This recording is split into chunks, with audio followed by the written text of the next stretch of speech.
Նույնտապանում ջրընկալել եմ տարածաշրջանային հարցերով փորձագետ Արմեն Պետրոսյանին, պարոն Պետրոսյան, շնորհակալ եմ հրավերն ընդունելու համար։ Շնորհակալություն։ Մեր զրույցը սկսենք տարածաշրջանին առնչվող հարցերից։ ԱՄՆ-ն դիվանագիտական խողովակներով նամակ ուղերձ է փոխանցել Իրանին միջուկային նոր համաձայնագիր ստորագրելու համար եւ 2 ամիս ժամանակ տվել։ Հիմա Իրանի արտգործնախարարության մակարդակով արձագանքել են, որ իրենք դեռ քննարկում են ուղերձը, ուղերձում ճիշտ է կան սպառնալիքի տարեր, բայց միևնույն ժամանակ հնարավորություններ ստեղծելու պնդումներ են տեսել եւ մանրամասն կքննարկեն, կարձագանքեն։ Ինչ վերլուծություն ունեք Թրամփի քաղաքականության հետ կապված, նաև հատկապես Իրանի եւ մեր տարածաշրջանի մասով։ Դե նախ նշեմ, որ եւ ուղերձը եւ նման բովանդակությունը շատ կանխատեսելի են։ Այսինքն ակնհայտ էր արդեն իսկ դեռևս նախընտրական շրջանում Դոնալդ Թրամփի ռետորաբանության իհարկե հետո արդեն նախագահության շրջանում արդեն որ Միացյալ Նահանգների այս վարչակազմը զգալիորեն արդեն այս ժամկետում պաշտոնավարման զգալիորեն ներգրավացնելու Իրանի հետ կապված հիմնախնդիրների լուծմանը ընդորում այն սցենարով եւ այն բոլոր սցենարներով, հնարավոր սցենարներով որոնք փաստացի իրականանալի է համարում Իսրայելը։ Այսինքն այստեղ ակնհայտ կերպով երևում է Իսրայել Միացյալ Նահանգներ խիստ ներդաշնակ խաղը եւ Իսրայելում գործող կառավարությունն էլ Դոնալդ Թրամփի վերընտրությունից անմիջապես հետո արդեն ցույց տվեց մարտավարություն, որ օգտագործել է նրա կառավարման այս շրջանը որպես բացառիկ հնարավորություն Իսրայելի համար լուծելու իր անվտանգային բոլոր մարտահրավերները։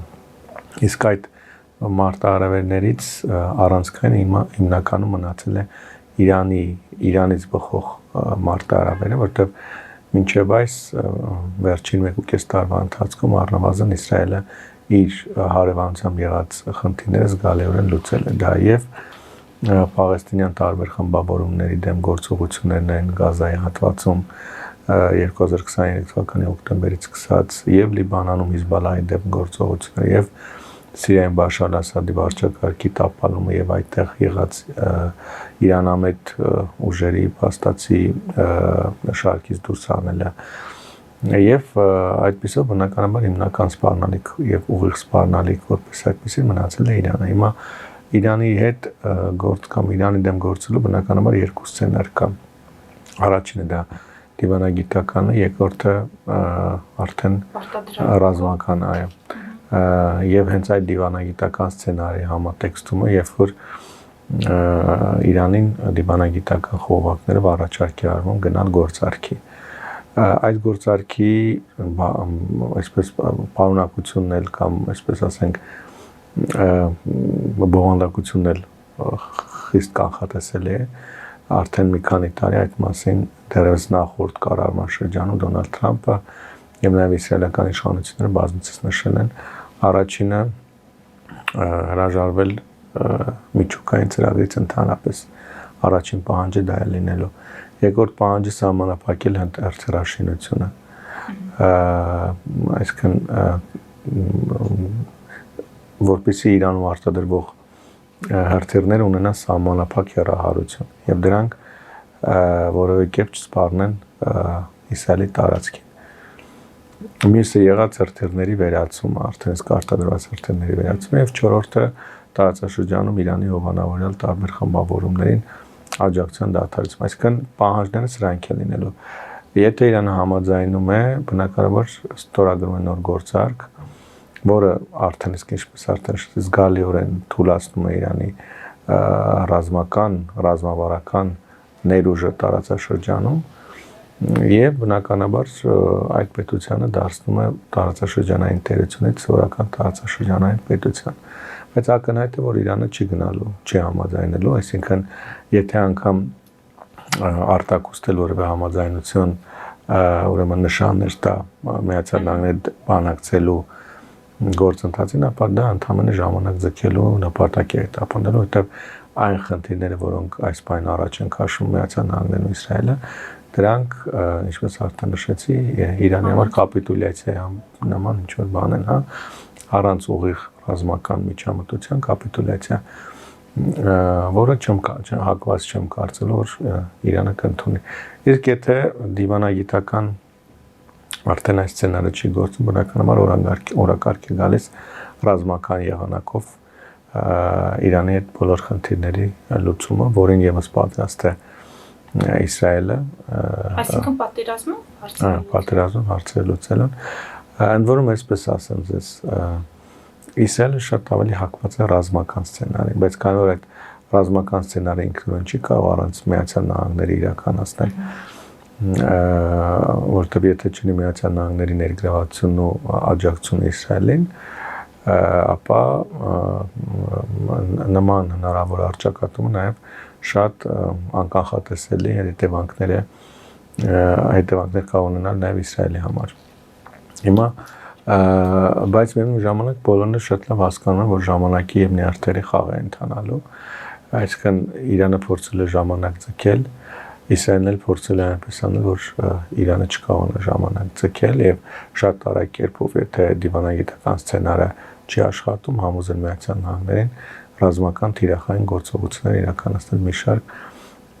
ուրեմն ռազմական օբյեկտների դեմ, թե միջուկային, թե հրթիռաշինական, իսկ արդեն այդ գործողություններն էլ բնականաբար ենթադրում են իրանական կողմի պատասխանը եւ տարածաշրջանային մեծ պատերազմի հնարավորություն, այսինքն ամենամեծ այս բանը եւ վտանգավոր սցենարը այս բանը ամբողջ տարածաշրջանի համար բնականաբար հենց զարգացումների այս տարբերակն է, որից ընդ որում ասեմ, թե Իսրայելի մասին ես նշեցի, բայց հատկապես Իրանը եւ Միացյալ Նահանգները խուսափում են։ Այսինքն Միացյալ Նահանգների հիմնական նպատակը ուժի կիրառման սպառնալիքի եղանակով Իրանին մղելն է միակողմանի զիջումների։ Հիմա այս ֆոնին Հայաստան-Ադրբեջան հարաբերությունները հնարավոր է կարգավորել, հնարավոր է հասնել պայմանագրի եւ Բաքուն, քանի որ եւ խնդիր ունի այդ Իրան-Իսրայել հնարավոր հակամարտության դեպքում եւ առանձին մեր հետ հարաբերությունների մասով Բաքվի քաղաքականությունը ինչի մասին է այս երկու ամիսը նրանք եւս սպասելու են տեսնեն ինչ է լինելու եւս դրա դիրքավորվեն։ Բաքվի վարկագիծը, որը դրսևորում է մեր տարածաշրջանում Հայաստանի հետ տեղ ունեցող տարբեր գործընթացներում մեծապես պայմանավորված է նաև նշածս մեր կողմից արդեն քննարկված նախորդ սցենարով եւ գլոբալ մյուս զարգացումը դա ուկրաինական հիմնախնդիրն է Միացյալ Նահանգներ Ռուսաստան,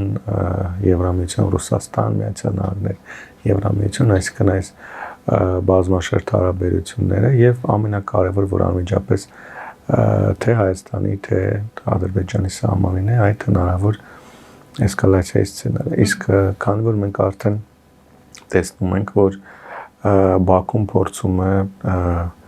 անգամ մաս կազմել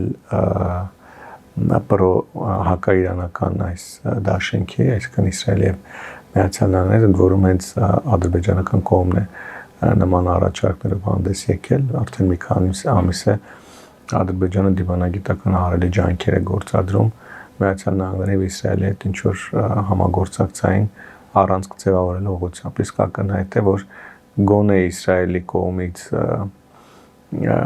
այս առանցքի ուղղությամբ իրականացող ակտիվ ջանքերից Միացյալ Նահանգների ուղղությամբ հենց Իսրայելն է առաջ մղում այս գաղափարը։ Իսրայելի նպատակը ռազմական սցենարում Իրանի դեմ գործողությունների Ադրբեջանի բոլոր տեսակի հնարավորությունների կիրառումն է։ Դա թե ռազմական, թե ենթակառուցվածքային եւ նաեւ Ադրբեջանի որոշակի ազդեցությունը Իրանի ներսում, այսինքն այդ թուրքախոսներով բնակեցված շրջաններում։ Հետեւաբար շատ բավականաչափ հետաքրքիր եւ նաեւ միևնույն ժամանակ մտահոգիչ այս պահին դիվանագիտական խաղ է ընթանում Ընդ որում ասեմ, այն որ Ադրբեջանը ակնհայտ կերպով պատրաստվում է այս խաղին, դա էլ միանշանակ է։ Ադրբեջանը շատ արագ տեմպերով եւ մեծ ծավալներով զինվում է եւ չնայած այդ զինվելու գործընթացը ներկայացնում է Հայաստանին զսպելու համատեքստում, բայց միանշանակ է, որ դրա նպատակը Հայաստանը չէ, որտեղ արդեն իսկ ունեցած Ադրբեջանի ռազմական ներուժը մի քանի անգամ ավելին է, քան Հայաստանը ունեցած, իսկ այս տարվա միայն կտրվածքով 3 անգամ ավել Հայաստանի ռազմական բյուջեի հաստատումը ցույց է տալիս, որ Ադրբեջանը պատրաստվում է շատ ավելի մեծ խաղի եւ ակնհայտ է, որ այդ խաղը Իրանի դեմ հնարավոր գործողությունն է, որտեղ գուցե անգամ հավասարի շահաբաժին է ունենալու Իսրայելի եւ Միացյալ Նահանգների հետ։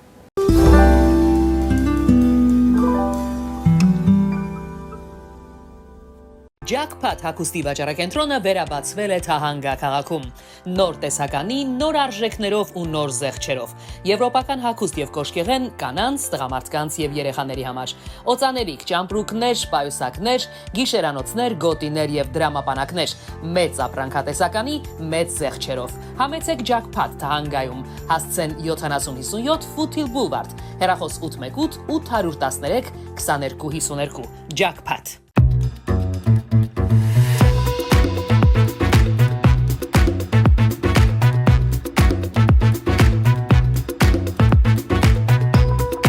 Արարատ ռեստորան, ընտանեկան եւ ընկերական ժամանցի լավագույն հասցե, սիրված արտիստներ, հյուրընկալ մթնոլորտ, հարուստ ճաշացան, անմահական խորտիկներ, Արարատ ռեստորան, հասցեն անփոփոխ, սիրով սպասում ենք ձեզ։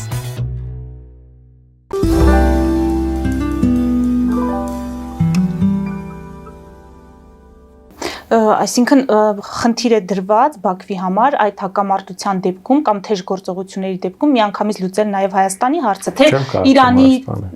միայն Հայաստանի չէ։ Նայեք, եթե Ադրբեջանը մտնում է այդ խաղի մեջ, ապա բնականաբար ինքը ունենալու իր խաղադրույքները։ Այստեղ խաղադրույքներից մեկը բնականաբար այդ ճանապարհի հարցն է, որը արդեն ավելի քան 4.5 տարի իրենք պնդում են։ Զանգիզոյի միջանցքի ծրագրի իրականացման մասն է խոսքը։ Մեկը դա է։ Մյուսը չի բացառվում Իրանի տարածքում ինչ որ ուրեմն հավակնություն ունենալու հարցը, եթե Իրանը գնում է մասշտաբման ճանապարհ։ Հա, այսինքն Ադրբեջանը այս բան տարբեր սցենարների է պատրաստվում։ Իհարկե այս պահին նախընտրելի չէ Ադրբեջանի համար շատ, ասենք դիցուկ 2 ամիս հետո ինչ որ ռազմական գործողությունը Ադրբեջանին դեռևս պետք է որոշակի ժամանակ ավելի լավ նախապատրաստելու։ Իսկ այդ ժամանակը կարող է լինել մոտավորապես 1-1.5 տարի հետո, եթե Իսրայելը համբերեց դրան, հա։ Այդ դեպքում բնականաբար Ադրբեջանը շատ ավելի պատրաստ է մտնելու խաղի մեջ եւ այս դեպքում, ինչպես արդեն նշեցի, ըստ իրավիճակի ներկայացնել իր հավակնությունները։ Ստացվում է Թրամփի այդ խոստացած խաղաղությունը աշխարհին չի լինելու։ Մենք մտնելու ենք նոր հակամարտությունների ու պատերազմների փուլ, ըստ էության իր քաղաքականության արդյունքում։ Դե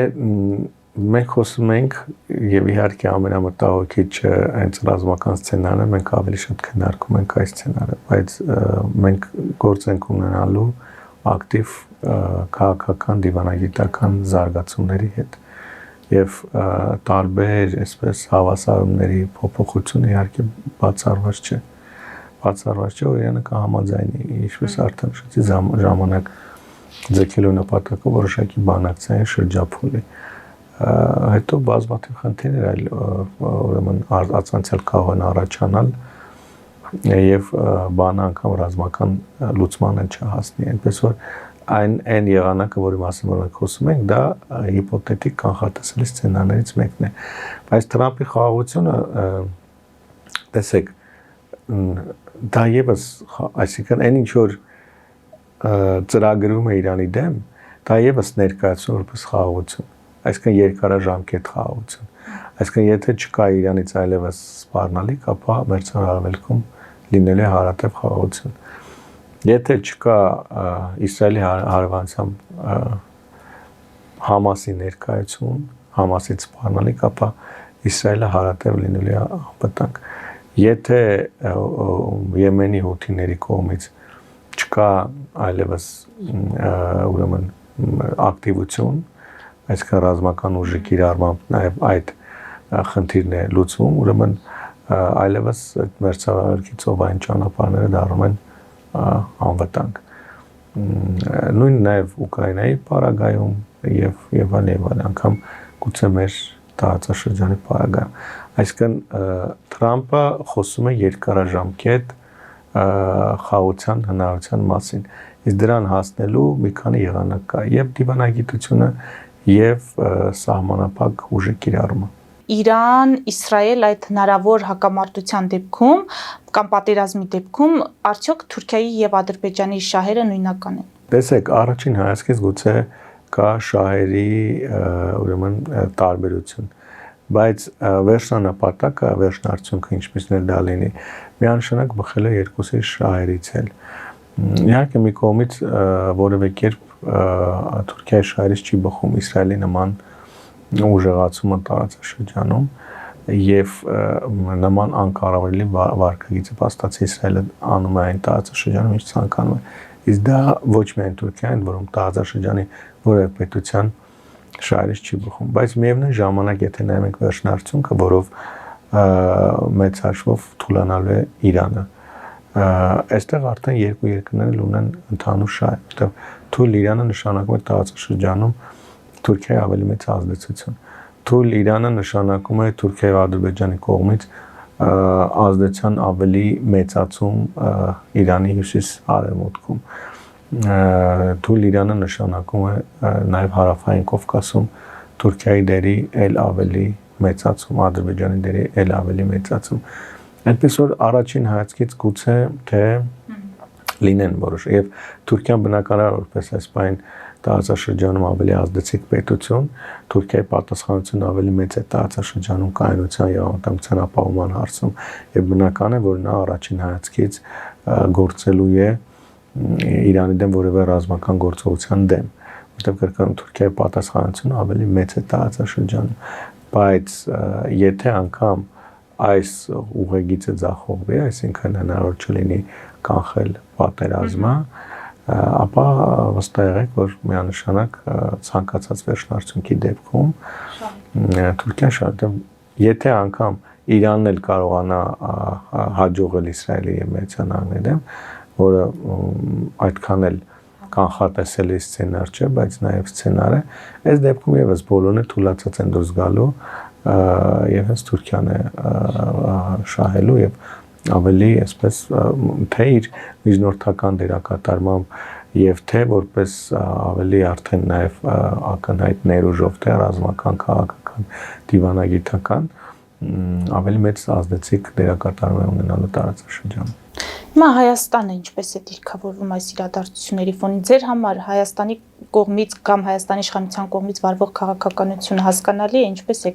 ինչպես այն կանվանեք։ Մենք տեսնում ենք կառուցողական առաջարկներ են արվում Ադրբեջանին, որը չի համաձայնում, մենք անգամ համաձայնում ենք այդ չհամաձայնեցված երկու կետերին,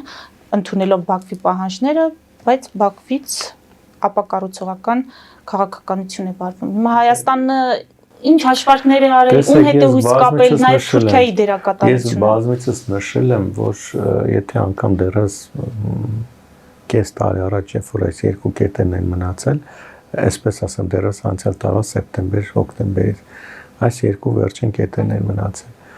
Մնացած բոլոր հարցերը կարգավորել։ Ես մշտապես նշել եմ, որ եթե անգամ այդ կետերն էլ Հայաստանը համաձայնի, ապա Ադրբեջանը չի ստորագրելու։ Ադրբեջանը իր համար գոնե քարոզչական դաշտում ստեղծել էր ուրեմն հստակ բարձիկներ, հա, ժամանակային առումով նշելով, որ միևնույն է խաղաղության համաձայնագրի ստորագրման հիմնական պայմանը դա Հայաստանի սահմանադրության փոփոխությունն է։ Հետո ավելացավ ԵԱՀԿ Մինսկի խմբի լուծարումը, հետո բազմաթիվ այլ հարցեր են առաջանալու, եթե Հայաստանը շատ արագ կերպով անգամ այդ երկու պայմաններն իրականացնի, որտեղ Ադրբեջանը չի ցանկանում խաղաղություն։ Ես արդեն նշեցի, ինչու պետք է ստորագրի խաղաղության համաձայնագրի այն սպահի, երբ որ նա տեսնում է տարածաշրջանում այնպիսի զարգացումների հնարավորություն, որտեղ կարող է ներգրավություն ունենալ եւ շատ ավելի մեծ ձեռքբերում ունենալ։ Հիմա ինչ վերաբերում է Հայաստանի վարկագծին, Հայաստանի վարկագիծն չի փոխվել։ Դա առնվազն վերջին 2023 թվականից հետո Ադրբեջանի կողմից այս թշնամանքի եւ ագրեսիվ ոչ կառուցողական վարկագծի կառավարումն է։ Ես որևէ նոր բան այստեղ չեմ տեսնում, հա։ Բայց կառավարումն ինչպիսին է, արդյոք արդյունավետ կառավարում է։ Դե տեսեք, եթե անգամ որ չկա ագրեսիայի հնարավորություն Ադրբեջանի համար, այս արդեն կարծես թե որոշակի դրական հանգամանք է։ Վարկագծի Ադրբեջանի վարկագծի ամբողջական կառավարումը ենթադրում է այս բարդ ժամանակահատվածում Ադրբեջանի կողմից որևէ ռազմական սադրանք թույլ չտալը, հա, դրա համար հիմքեր չստեղծելը կամ եղած հիմքերի բացառումը։ Նույնը Թուրքիայի հետ հարաբերությունները, այսինքն Թուրքիայի հետ հարաբերությունները մաքսիմալ այս կառուցողականությունը թույլ չտալն է, որպեսզի Ադրբեջանը ինչպես 2020 թվականներ փորձի տրամադրել Թուրքիային ստեղծել մեկ ընդհանուր բևեռ ընդդեմ Հայաստանի եւ անհրաժեշտ պահին ուրեմն կոնսոլիդացնել երկու երկրների ուժերը Հայաստանի դեմ։ Հայաստանի քաղաքականությունը սրան է միտված։ Ես բովանդակային լուրջ փոփոխություն վերջին 2 տարվա ընթացքում չեմ տեսել։ Պարզապես քայլերը, հա, տարբերողությունները պարզ է։ Մենք գործ ունենք ակտիվ process-ի հետ։ Նախ օրինակ անցյալ տարի սահմանազատման հարցներ, գնացին պայմանավորվածության կանոնադրությունը, ստորագրեցին Տավուշի մի հատվածում սահմանազատում տեղ ունեցավ, հետո պայմանավորեցին սահմանազատումը շարունակել, հետո այս ապաշրջափակման թեմայով Հայաստանի կողմից շատ ճկուն առաջարկներ եղան երկաթուղի գործարկման հետ կապված, դրանից բացի, ինչպես արդեն խոսեցինք, համաձայնագրի տեքստում եղած չհամաձայնեցված կետերի շուրջ եկան պայմանավորվածության, այսինքն այս բոլոր քայլերն ուղղված են նրան, որպեսզի Ադրբեջանի համար նոր ռազմական էսկալացիա սկսելու հիմքեր չլինեն եւ դրանով է նաեւ պայմանավորված վերջին օրերին Ադրբեջանի կողմից այդ ապատեղեկատվության տարածումը եւ այդ ցայտնոտային իրավիճակը, հա, որում հայտնվել է, մեծ հաշվով չկա այս պահին որևէ խնդիր, որի այսպես առաջ մամամբ Ադրբեջանը կփորձի ռազմական ուրեմն գործողություն սկսել Հայաստանի դեմ։ Սա է, որ Ադրբեջանի արտահայտում է եւ հիմա նրանք այս բարբերական ապատեղեկատվության տարածման փորձում են ցույց տալ, որ այնուամենայնիվ այդ տարածաշրջանում դեռևս խնդիրները լուծված չեն։ Հայաստանը պատրաստվում է պատերազմի, ագրեսիայի, իբր թե Հայաստանի նման վարկագիծը միայն քող է, որը ծածկում է Հայաստանի ռևանշիստական նկարտումները։